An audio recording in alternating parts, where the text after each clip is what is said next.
Russia has now approved a bill revoking the ratification of the Comprehensive Nuclear Test Ban Treaty, adding to the tensions between Moscow and the West amid Russia's war in Ukraine. The upper house unanimously approved the decision to abandon the landmark agreement outlawing nuclear weapons tests. A statement by the Kremlin also suggests that Russia it's tested its ability to deliver a retaliatory nuclear strike. As tensions remain on the boil in the region and between Russia and the West, what does one make of this move by Russia? For more on this, we're now being joined by Mr. Fred Weir, Russian affairs expert, journalist and political commentator. So thank you so much for joining us on WION. Okay. Sir, Russian lawmakers have approved a bill, as I mentioned, revoking the ratification of the Comprehensive Nuclear Test Ban Treaty, apparently in an effort to mirror the United States' stance and position. What do you think has triggered this move? This is mainly political posturing. I mean, it is about serious matters and it's dangerous, but there are no, thank goodness, no immediate potential consequences. Russia has also said it won't resume testing unless the United States does. So the status quo will be preserved, but the idea of arms control, of countries getting together and putting controls and channels of verification and dialogue and so on, all that has gone out the window. Basically, Russia was looking around for something to do to express its anger and displeasure at the United States. And this was practically the only thing that's left that hasn't been, canceled.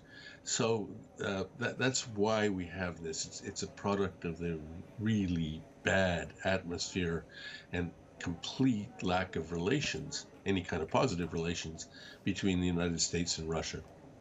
Mr. Weir, in fact, I was just going to come to this Deputy Foreign Minister had earlier said that Moscow will continue to respect the ban and will resume nuclear tests if the United States does so, as you mentioned as well. What happens next? As I mentioned, as per statement by Kremlin, Russia has tested its ability to deliver a retaliatory nuclear strike. Well, yes, there were also these exercises today involving ballistic missiles. Putin was supervising. That, too, is signaling. I mean, this sort of thing goes on all the time. They weren't actual nuclear weapons being tested. They were just delivery systems. But it is sending a message. And it is a warlike message in these very dire times. So it's worthy of noting. But of course, it doesn't change anything at the moment. It just tells us how bad the relationship has gotten.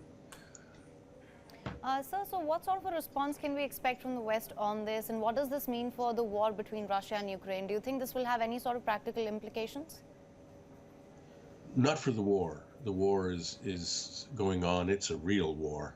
This is a war of symbols and messages and signals, geopolitical one in which they just sanction each other, condemn each other, and cut off whatever positive links were left.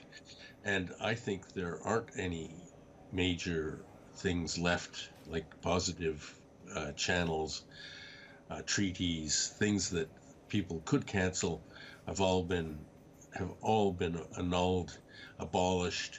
So we're in this vacuum of relations now, and I don't see what could come next in terms of symbolically condemning and canceling. You're right, sir. As you said, there's nothing tangible left. Russia had early in February suspended its participation in the New START as well. At a time when Russia remains largely isolated on the global stage, is there any scope for dialogue and resumption of treaties? That's the hard part. It's easy to have a vote and cancel, take back the ratification and all that. It's so much harder to recreate these things, which will have to be done down the road. I mean, sooner or later, we have to resume dialogue and creating of networks of safety nets for the world, especially in the security sphere. It has to happen, but you can't see how at this point it's ever gonna get off the ground. How imminent would you say is the threat of a nuclear war given these latest developments? And also North Korea, which has been bolstering nuclear power. We've also seen the warming of ties between Russia and North Korea. Would you say that the world is at a risk of a nuclear incident? I think all the experts do. They say that things have gotten so bad. All the safety precautionary measures, all the verification channels have already been closed down. And so almost anything, any accident, any misunderstanding could trigger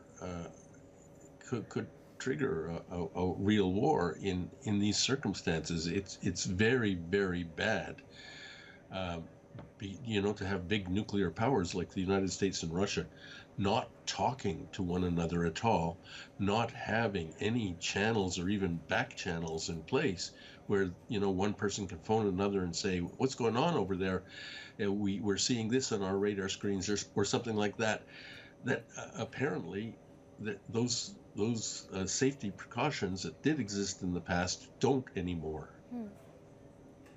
Well, Mr. Fred Weir, thank you so much for joining us on WION The World is One with all your insights and your perspective on this. Thank you. WION is now available in your country. Download the app now. Get all the news on the move.